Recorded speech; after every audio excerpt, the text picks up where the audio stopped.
Ushbu videoni barcha talabalar ko'rishi kerak. Demak, grantdagilarni kontraktga, kontraktdagilarni grantga o'tkazish, umuman grantlarni taqsimlash tartibi tasdiqlandi. Shundan keyin bir qancha savollar paydo bo'lmoqda. Shu savollarga javob berishga harakat qilaman.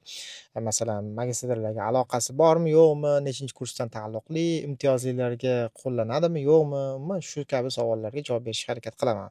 Birinchisi, eng avvalo, o'zi qanday bu tartib ishlaydi degan savolga javob. Demak, bundan keyin grantlar faqat 1 yilga beriladi. Ilgari 4 yilga berilgan, hozir 1 yilga beriladi. 1 yildan keyin, ya'ni yoz oyida, aytaylik, bitta kurs tugadi deylik, hammani granti nolga aylanadi. Ya'ni bekor qilinadi va barcha o'zlashtirish ko'rsatkichi GPI deydi, 3,5 dan baland bo'lgan barcha, u xoh grantda o'qiydigan talaba bo'lsa, xoh kontraktda o'qiydigan farqi yo'q. Hamma grant uchun qaytadan ariza topshiradi. Ya'ni talabgor bo'ladi. Har yili yoz oylarida grant uchun qaytadan tanlov bo'ladi, qisqacha qilib aytganda, va kimda yuqori ko'rsatkich bo'lsa, ana o'shalarga grant beriladi. Bu degani kontraktdagilar yaxshi o'qisa grantga chiqadi, grantdagilar yomon o'qisa kontraktga tushadi. Har yili mana shunaqa almashib turadi.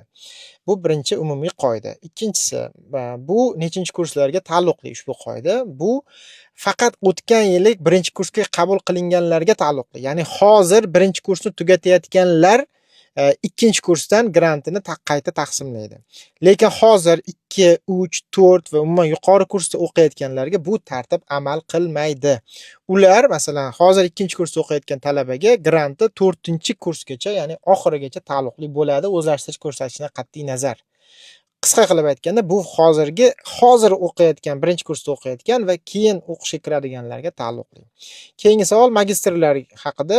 Ushbu tartib magistrlar uchun ham taalluqli. Ya'ni hozir magistraturada birinchi kursda o'qiyotgan talabalarga aloqador va ularning granti ikkinchi kursda qayta taqsimlanadi.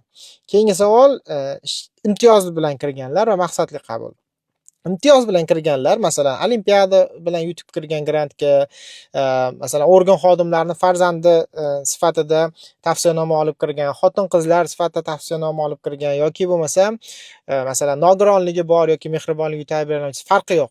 Imtiyoz bilan grantga kirdimi, unga grant 4 yilga beriladi. Ya'ni o'zlashtirish ko'rsatkichidan qat'iy nazar ularning granti qayta taqsimlanmaydi. Ya'ni bu tartib ularga aloqasi yo'q. Maqsadli qabul ham xuddi shunaqa. Maqsadli qabulga kirganlar 4 yil grant oladi. Ularni ham o'zlashtirish ko'rsatkichidan qat'iy nazar, nechi bo'lishidan qat'iy nazar, ularning granti ham taqsimlanmaydi. Umumiy, demak, eng ko'p berilayotgan savollarga javoblar mana shu. Yana qanaqadir savollar bo'ladigan bo'lsa, so'rashingiz mumkin. Izohlarda javob berishga harakat qilaman.